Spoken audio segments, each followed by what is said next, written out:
بسم اللہ الرحمن الرحیم۔ السلام علیکم ورحمۃ اللہ وبرکاتہ۔ اللہم صلی علی محمد وعلی آل محمد۔ سیرت النبی صلی اللہ علیہ وآلہ وسلم، درس نمبر 66۔ سیرت النبی صلی اللہ علیہ وآلہ وسلم کے دروس روزانہ کی بنیاد پر حاصل کرنے کے لیے ہمارے چینل کو سبسکرائب کر لیجئے۔ معجزہ شق القمر۔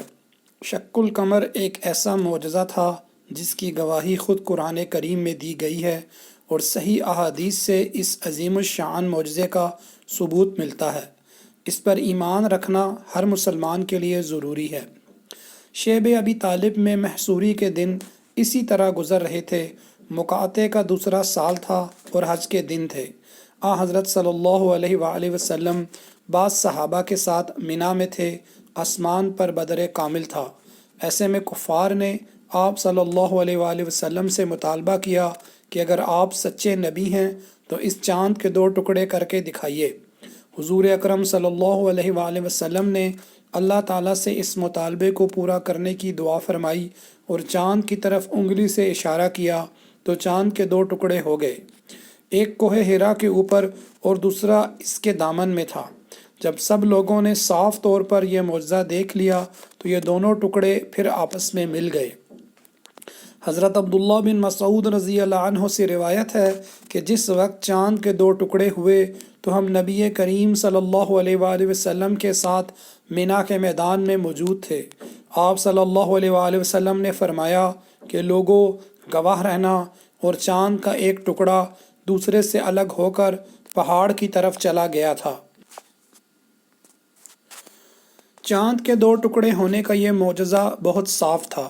قریش نے اسے بڑی وضاحت سے کافی دیر تک دیکھا اور آنکھ مل مل کر اور صاف کر کر کے دیکھا اور ششدر رہ گئے، لیکن پھر بھی ایمان نہیں لائے، بلکہ کہا کہ یہ تو چلتا ہوا جادو ہے، اور حقیقت یہ ہے کہ محمد صلی اللہ علیہ وآلہ وسلم نے ہماری آنکھوں پر جادو کر دیا ہے۔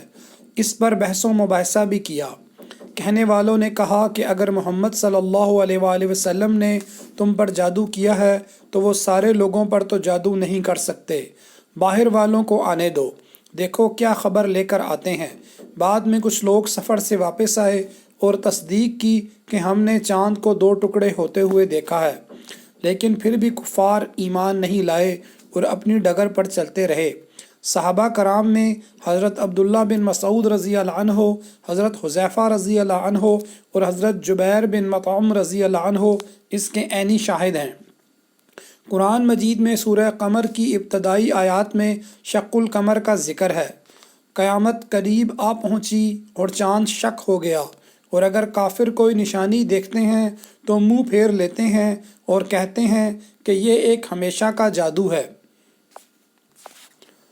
اس عظیم الشان معجزے پر سب سے بڑا اعتراض یہ کیا جاتا ہے کہ اگر ایسا ہوا بھی ہے تو اس کا مشاہدہ پوری دنیا میں ہونا چاہیے تھا اور تاریخ کی کتابوں میں اس کا تذکرہ ہونا چاہیے تھا۔ حالانکہ اس معجزے کے وقت کا اندازہ کیا جائے تو چاند کا پوری دنیا میں دیکھا جانا ناممکنات میں سے تھا، کیونکہ اس وقت چاند صرف عرب اور اس کے مشرقی ممالک میں نکلا ہوا تھا۔ پھر اس معجزے کا وقت بھی طویل نہ تھا، اور اس سے روایت کے مطابق کوئی دھماکہ یا تیز روشنی کا اخراج بھی نہیں ہوا، اور نہ ہی اس کے اثرات زمین پر کسی قسم کے پڑے۔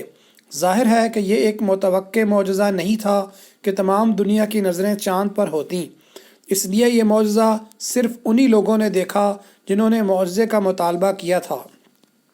تاہم ہندوستان کی مشہور مستند تاریخ فرشتہ مصنف محمد قاسم فرشتہ 1015 ہجری میں اس کا ذکر موجود ہے، جو انہوں نے بحوالہ کتاب تحفۃ المجاہدین میں لکھا ہے کہ مسلمانوں کی ایک جماعت عرب سے قدم گاہ حضرت آدم علیہ السلام کی زیارت کے لیے سراندیپ یعنی سری لنکا کو آتے ہوئے ساحل مالابار پر اتری۔ ان بزرگوں نے وہاں کے راجہ چرآمن پیرومل سے ملاقات کی اور معجزہ شق القمر کا ذکر کیا۔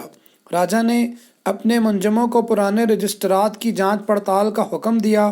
چنانچہ منجموں نے بتلایا کہ فلاں تاریخ کو چاند 2 ٹکڑے ہو گیا اور پھر مل گیا۔ اس تحقیق کے بعد راجہ نے اسلام قبول کر لیا۔ ہندوستان کے بعض شہروں میں اس کی تاریخ محفوظ کی گئی اور ایک عمارت تعمیر کر کے اس کی تاریخ شب انشقاق قمر کے نام سے مقرر کی گئی۔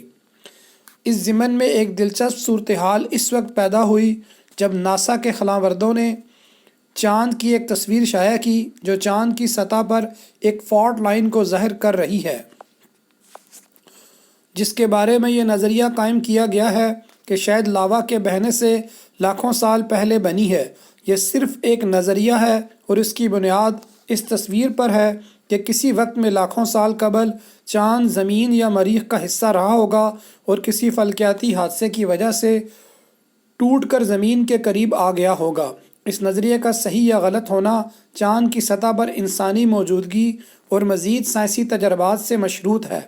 اگر یہ بات ثابت ہو جائے کہ چاند کبھی بھی زمین یا مریخ کا حصہ نہیں رہا تو اس فالٹ لائن کی اہمیت اس معجزے کے حوالے سے نہایت اہم رخ اختیار کر لے گی۔ شق قمر کی یہ نشانی شاید اس بات کی بھی تمہید رہی ہو کہ آئندہ اسراء اور معراج کا واقعہ پیش آئے تو ذہن اس کے امکان کو قبول کر سکیں۔ واللہ عالم۔ جاری ہے۔ جزاک اللہ خیرہ۔ السلام علیکم ورحمۃ اللہ وبرکاتہ۔